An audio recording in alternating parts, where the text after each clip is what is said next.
Fala galerinha, bom dia, boa tarde. Estamos aqui para fazer a nossa revisão de história, onde nós vamos agora passar uma pincelada daquilo que é importante para a nossa avaliação, mas também é importante para a gente ter como base para as próximas que virão, né? E entendendo um pouquinho melhor do que foi a modernidade, do que foi o início do mundo moderno, que é base para o nosso mundo hoje, para falar a verdade, né? A gente vai encontrar vários conceitos no renascimento cultural, no absolutismo que moldam um pouquinho do que é a nossa política, do que é a nossa economia, do que é a nossa vida em sociedade hoje também. Então é por isso que nós vamos revisitar esses estudos.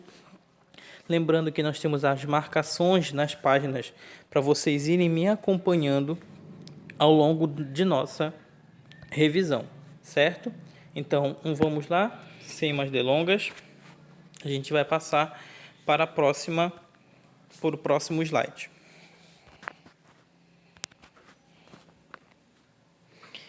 Primeiro, a gente precisa entender do que nós estamos falando, certo?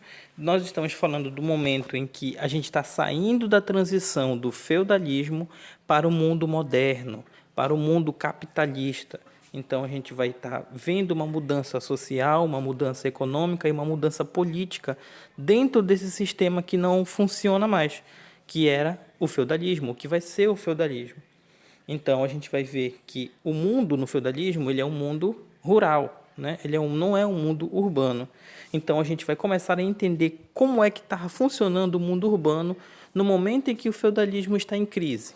Por exemplo, no mundo urbano, a gente vai ver que existiam locais que eram consideradas feiras medievais que formavam uma infraestrutura, né, que formavam-se como uma infraestrutura de tendas ou hospedarias para receber viajantes. Os núcleos urbanos receberam denominação de burgos. É aqui que está as feiras medievais, as hospedarias. Os lugares urbanos eram conhecidos como burgos. E logo em seguida, né, quem frequentaria os burgos, quem faziam parte dos burgos, ficariam conhecidos na história como uma classe burguesa. Então, o artesanato, comércio eram as principais atividades dos núcleos urbanos, dos núcleos burgueses. Os burgueses, aos poucos, conseguiram maior autonomia diante da nobreza. Então, a gente vai vendo que dentro dos núcleos urbanos, os burgueses vão começar a ganhar força, vão começar a ter visibilidade. Bom, o que dentro das cidades não tinha, né? O que não era uma característica urbana, o que não era uma característica burguesa, era o apelo pelo alto grau de planejamento urbano, como diversos espaços para as pessoas circularem e construírem suas moradias. A gente vai ver que, com a crise do sistema feudal, as pessoas vão começar a sair do campo maciçamente para se locomoverem direto para as cidades. Então, ali nas cidades é onde elas vão se concentrar a partir do século XIV com maior força. Então, as cidades não estavam preparadas para receber um tanto de gente assim de uma hora para outra, né? Então a gente vai vendo que essas cidades elas vão crescendo de forma desordenada. A vida urbana ela vai começando a se tornar uma vida não tão com qualidade de vida assim para todo mundo, certo? E aí a gente tem aquilo que ficou conhecido como a fragmentação do sistema feudal. Né? Essa fragmentação do sistema feudal ela acontece no século XIV, né? Com aquilo que a gente vai chamar de crise no sistema feudal. Bom, no século XIV houve um período de crise no campo e na cidade, agravada por epidemias que dizimavam cerca de 1/3 da população europeia. Essa crise, aos poucos, contribuiu para a decadência do sistema feudal. As mudanças foram tantas que os historiadores, mais tarde, olhando para o passado, perceberam nelas os movimentos para afirmar que o novo período havia iniciado, o período da Idade Moderna, que durou de cerca de 1453 até 1789. Né? Então, a gente vai ver que do século XIV até o século XVI, a gente está vendo ali um movimento de transição. Né? Professor, tudo isso, 2 séculos de transição? Sim. Né? As pessoas, a vida do cotidiano, ela não muda assim de uma hora para outra. As pessoas não mudam da noite para o dia. Isso são processos que, dependendo da sociedade que nós estejamos falando, eles são bem mais longos ou bem mais devagares, por exemplo. Porque a gente está acostumado no nosso mundo contemporâneo a escutar, a ver várias coisas se transformando de forma muito rápida, né? Sendo que num passado não tão distante, as coisas não eram assim, dessa forma. Então, existem alguns motivos para que existisse essa fragmentação do sistema feudal. Né? Quais são esses motivos? O primeiro são as cruzadas, que a Igreja Católica fazia para a aquisição de novas terras, fazendo com que os seus membros, né, uma parte da nobreza, fosse lutar pela fé. Né? Outra vertente da fragmentação do sistema feudal são as revoltas populares, que fazem com que a população do campo se revoltasse contra as atitudes tomadas pela igreja e pelos senhores feudais para a produção, para a população, que já não estava muito satisfeita, porque era uma população que estava com doenças, né, com epidemias como a peste negra, peste bubônica. Essas são as doenças que hoje em dia nós chamamos como hanseníase, né, a lepra, fome, a diminuição da produção agrícola por causa dessas endemias, por causa dessas doenças que eram transmitidas pelos ratos, que saíam nas grandes navegações, voltavam e as condições de vida, tanto no campo quanto na cidade, elas eram muito precárias, porque não tinha um planejamento para o povo, não tinha um governo para o povo. O governo era um governo absolutista que buscava o enriquecimento de um Estado moderno e não de uma população. Né? E aí nós tínhamos as guerras também. Então, quais são as características do fim do feudalismo? Cruzadas, revoltas populares, guerras, diminuição da produção agrícola, a peste negra e a fome. Certo?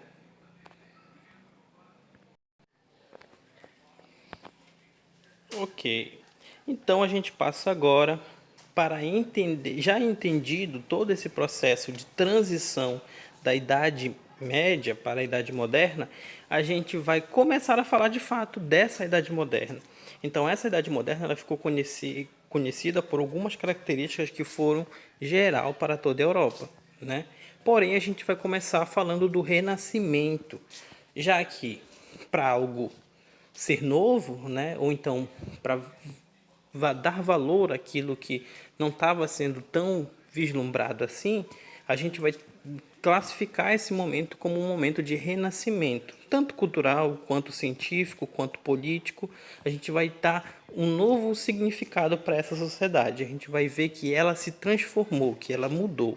E aí a gente vai perceber que ela não mudou do nada. Ela vai pegar traços do passado para se reinventar no presente. No presente do século XV até o século XVIII, mais precisamente. Então vamos lá. O que caracteriza a modernidade são as novas formas intelectuais, políticas, religiosas e econômicas que surgiram pouco a pouco entre os séculos XV e XVIII. O renascimento cultural, o absolutismo, as igrejas reformadas e o capitalismo. Para a gente entendendo isso, né, que a gente vai ver esses processos de reformas, de igrejas reformadas, de absolutismo, nos próximos slides, nos próximos capítulos, a gente vai vendo também o que foi o Renascimento. De primeira, o que foi o Renascimento. Né? O Renascimento foi um momento de renovação cultural que ocorreu na Europa entre os séculos XIV e XVI. De grande abrangência, manifestou-se entre todas as áreas do conhecimento em um mundo e mudou a visão que o homem tinha sobre o mundo.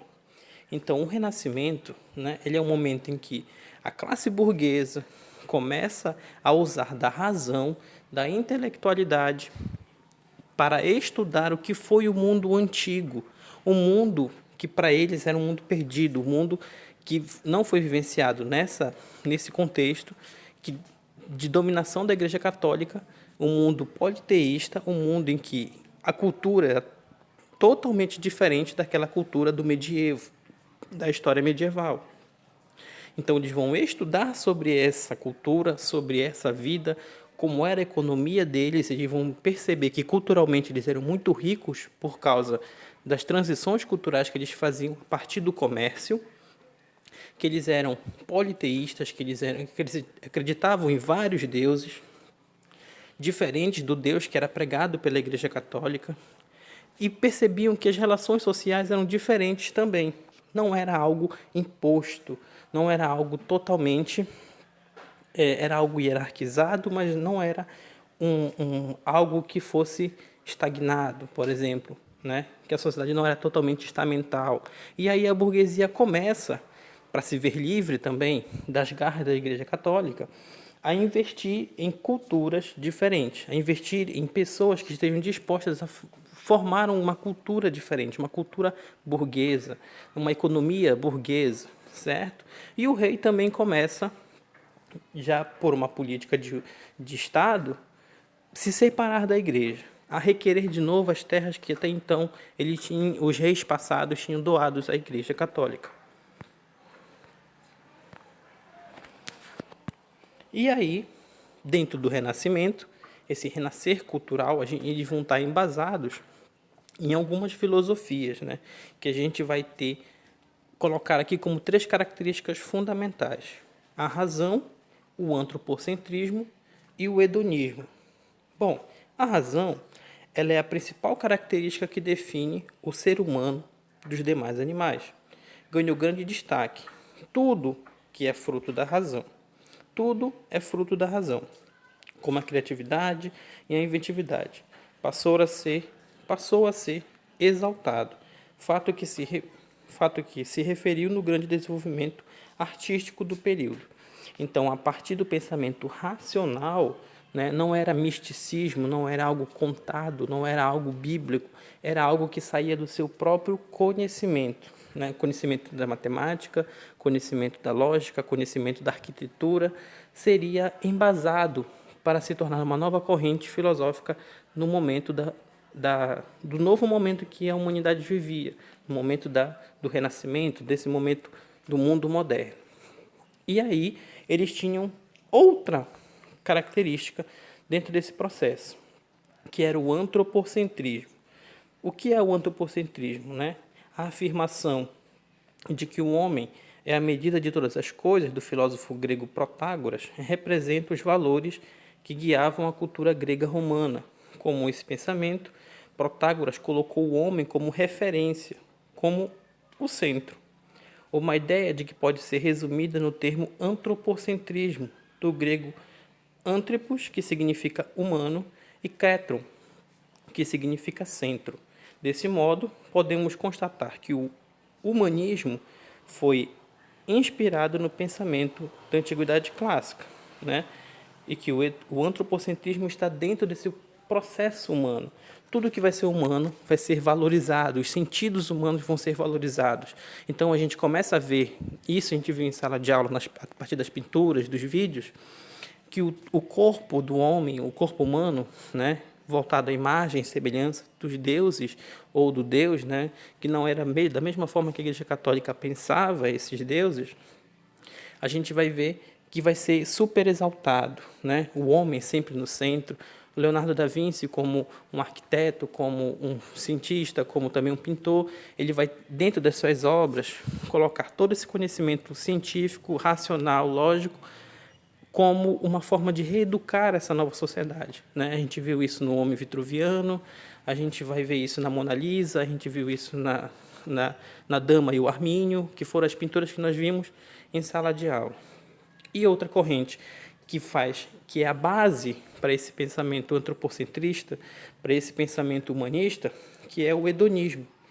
O hedonismo, como característica do Renascimento, ele é uma perspectiva humanista e antropocêntrica. Tudo que era, na perspectiva humanista e antropocêntrica, tudo que era humano passou a ser valorizado, desde a sua racionalidade até as sensações provocadas pelos cinco sentidos. Por isso, o prazer oriundo do estímulo aos sentimentos, como satisfação de degustar um alimento ou apreciar uma produção artística, passou a ser enaltecido e incentivado. Essa atitude de valorização do prazer gerado pelo estímulo dos sentidos se origina de uma corrente filosófica criada na Grécia, denominada de hedonismo.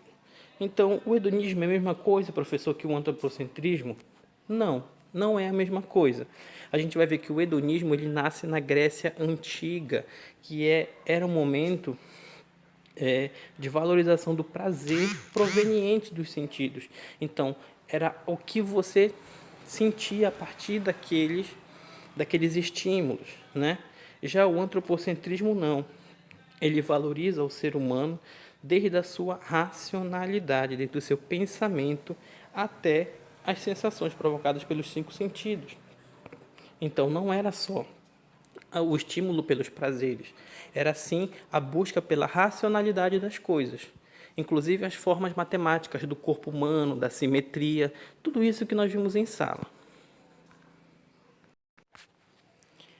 Percebendo todo esse contexto de transformações que a modernidade trouxe para nós, a gente viu essas transformações no momento de transição, claro, da Idade Média para a Idade Moderna, e a gente viu isso como funcionou essa transformação na cultura, né? Na sociedade, a partir do movimento de renascimento cultural, encabeçado pela burguesia e pelos filósofos, pelos arquitetos, pelos pintores. Agora a gente vai ver como essa transformação funcionou no campo político, como é que essa transformação se deu no momento em que os reis tomam posse de novo das suas terras, que até então eram da Igreja Católica, né?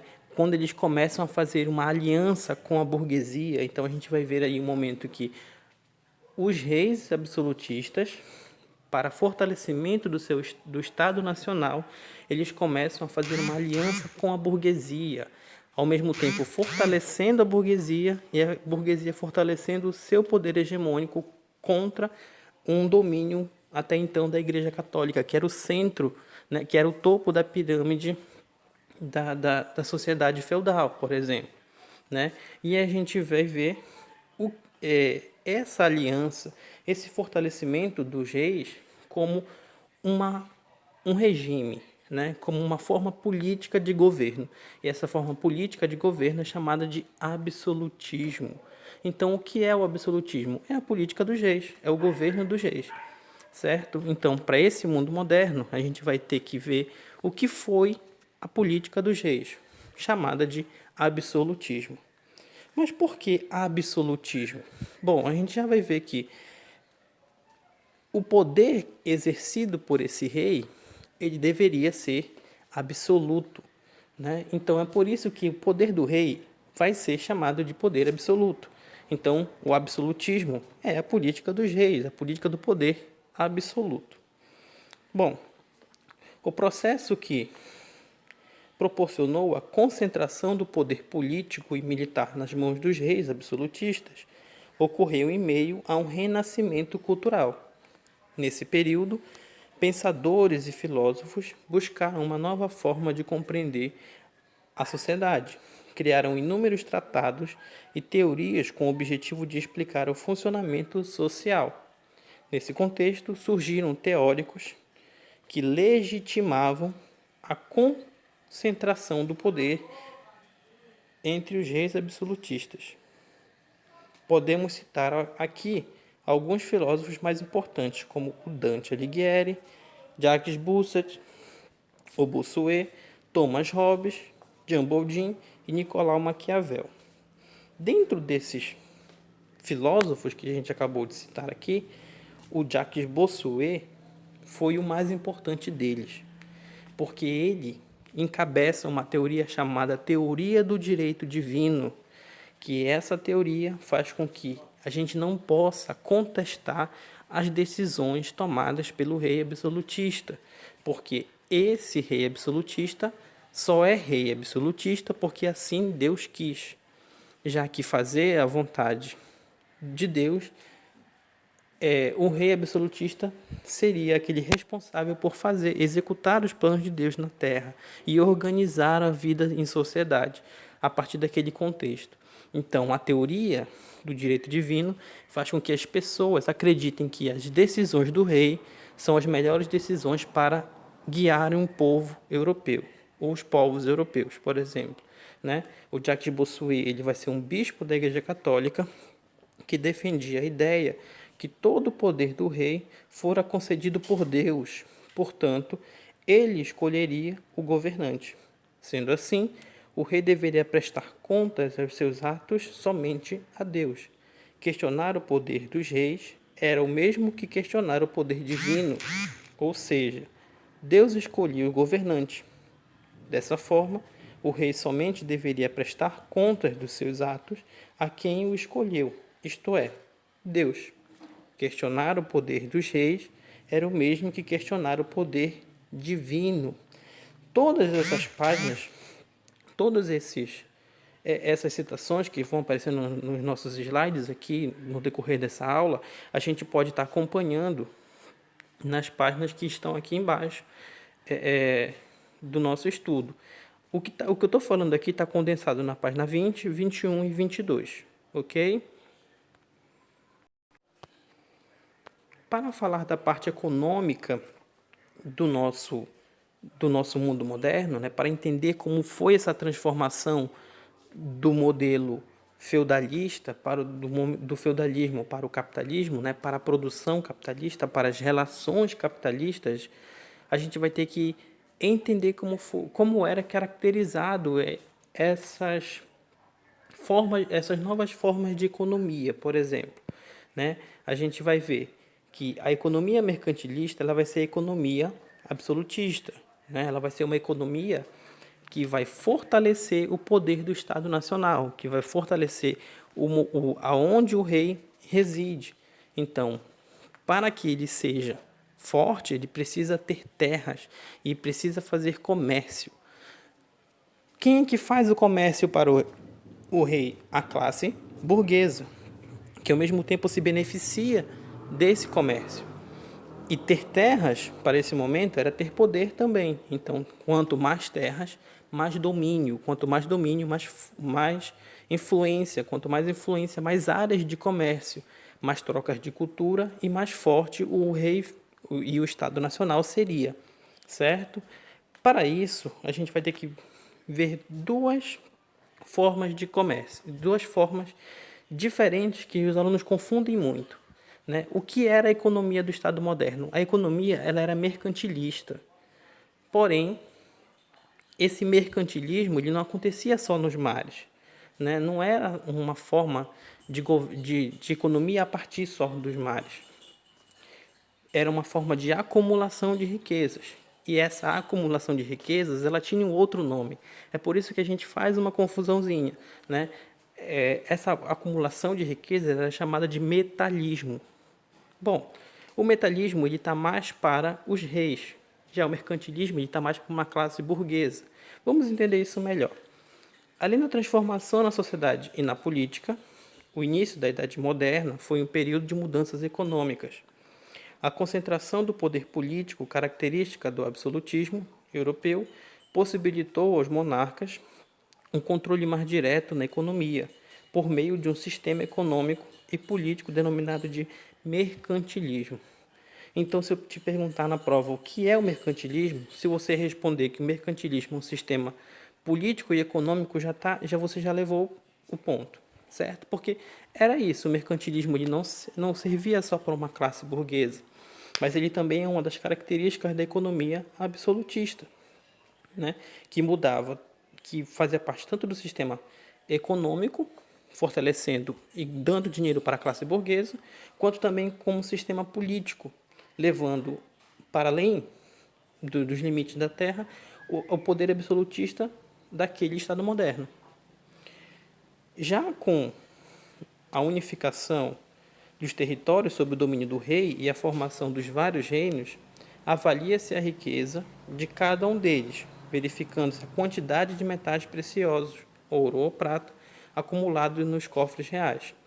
Essa forma de medir a riqueza de um país era chamada de metalismo.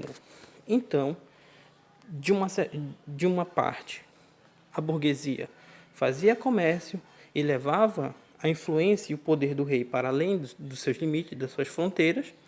O metalismo ele era uma forma de acumulação de riquezas para dentro do domínio absolutista. Então, acumular riquezas, ouro e prata, era simplesmente fazer uma prática metalista de acumulação de riquezas, né? Guardar ouro e prata.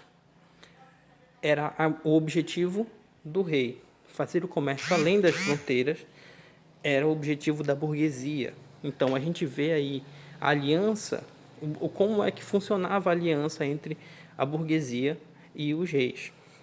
Bom, para acumular o metal, porém, era necessário vender mais do que comprar.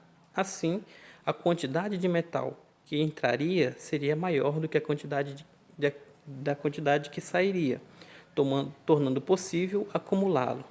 Essa prática de vender mais do que comprar é, portanto, ganhar mais do que gastar.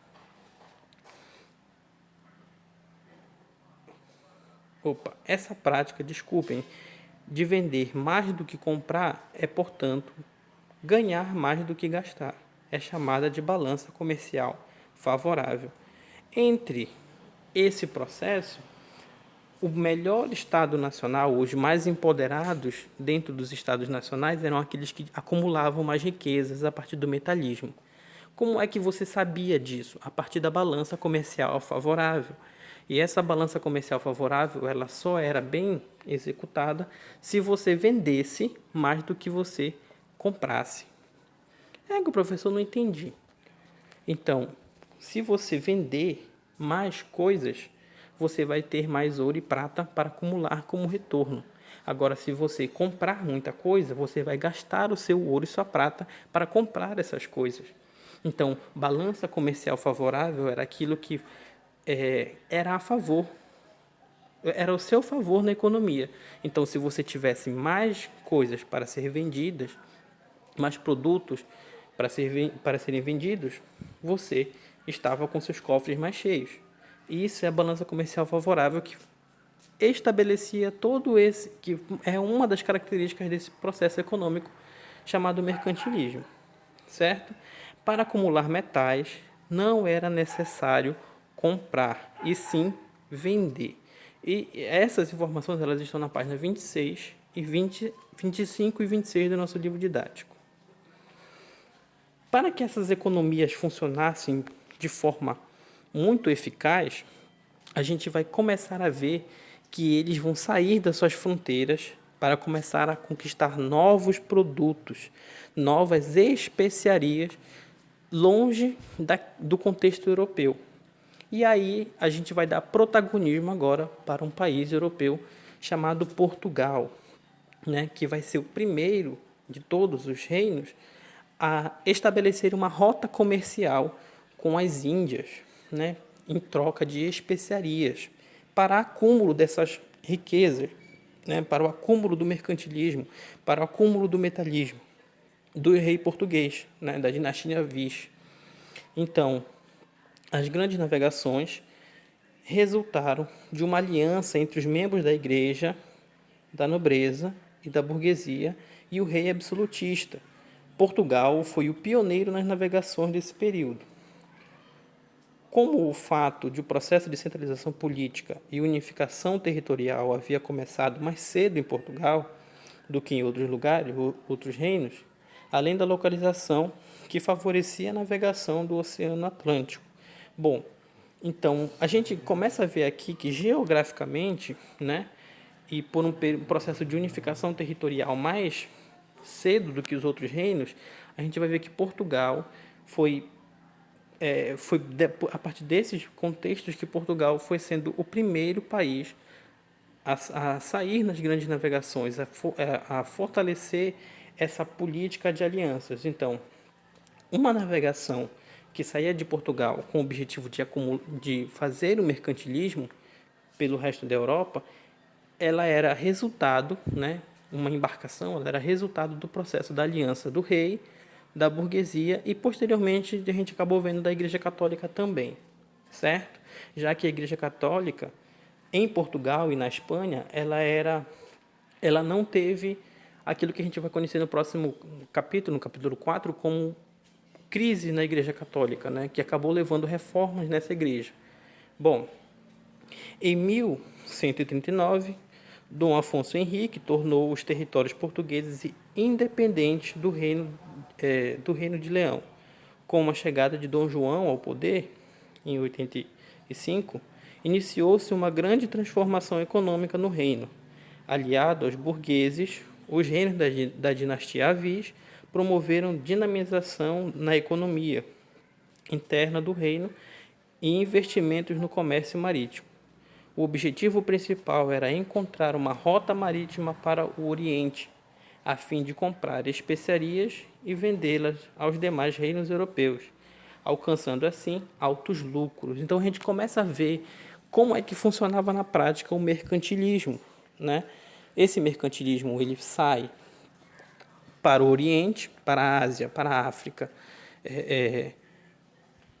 em busca de novas especiarias para serem comercializadas na Europa.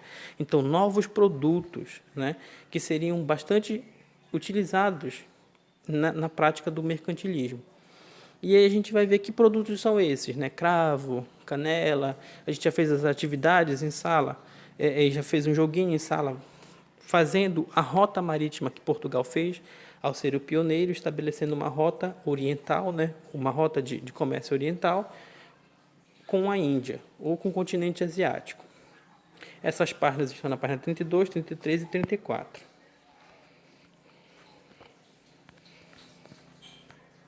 E aí, por último, a gente vai ver o nosso quarto capítulo, que é o capítulo das reformas religiosas. Dentro desse contexto de reformas religiosas, a gente vai ver que a Igreja Católica hegemônica, até esse momento, ela começa a se fragmentar, ela começa a ter uma cisão dentro dela, dentro dos teóricos, dentro dos pensamentos e práticas que a Igreja Católica condenava, porém ela também fazia, né? Ela condenava, principalmente, ela não gostava daquilo que era uma prática burguesa, que era a prática do lucro, a prática da agiotagem, né, dos judeus, de emprestar dinheiro a juros altos.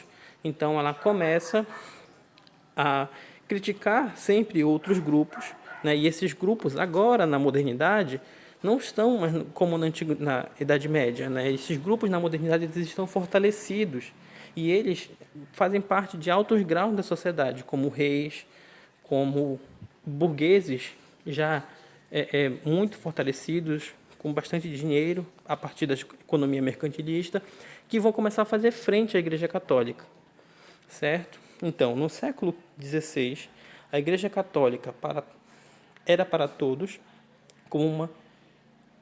no século XVI, a Igreja era para todos. Com a Reforma, no entanto, rompeu-se a unidade cristã. Surgiram novas doutrinas, como o luteranismo, o calvinismo e o anglicanismo, todas cristãs e conhecidas, geralmente como protestantes, né? Bem genericamente como protestantes. A gente vai falar aqui um pouquinho sobre a reforma que eu preciso que vocês saibam para a nossa avaliação, que é a reforma luterana, né? Ou luteranismo, que vem de lá da Alemanha, com um cara chamado Martinho Lutero, que vai escrever 95 teses, nas quais vai expor suas críticas à Igreja Católica e aos seus membros, né? A reforma religiosa deu origem às religiões mais tolerantes com a burguesia e as suas atividades, sobretudo com o lucro, que era considerado pecado pelos católicos. Então, o Martinho Lutero ele vai começar a perceber 95 coisas que para ele eram erradas na Igreja Católica e que a Igreja Católica condenava na sociedade. Porém, elas o faziam, né? Então, ele vai começar a perceber aí e falar contra a Igreja Católica. Ele vai recopiar a Bíblia para o alemão, para uma nova versão, para o inglês também, e divulgar, né, e se proteger, divulgar essa Bíblia, a palavra de Deus para a classe burguesa. Então ele vai ser protegido pela burguesia contra a Igreja Católica, né? E aí ele vai formar uma nova religião na Alemanha, que vai ser a corrente luterana ou luteranismo. Na Inglaterra, nós vamos ter o anglicanismo, que é essa última parte aqui. A negação do Papa Clemente VII na acumulação do casamento do rei da Inglaterra levou a romper com a Igreja Católica. Todos os bens da Igreja no reino da Inglaterra foram confiscados pelo rei inglês. Então, o rei Clemente VII, ele queria casar várias vezes, né? Mais de uma vez.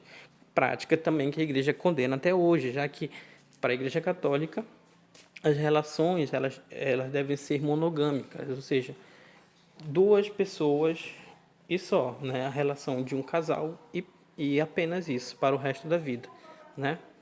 Então essa é uma das principais características da Reforma Protestante dentro do contexto alemão, que é o luteranismo. Eu preciso que vocês saibam dessas informações para a prova.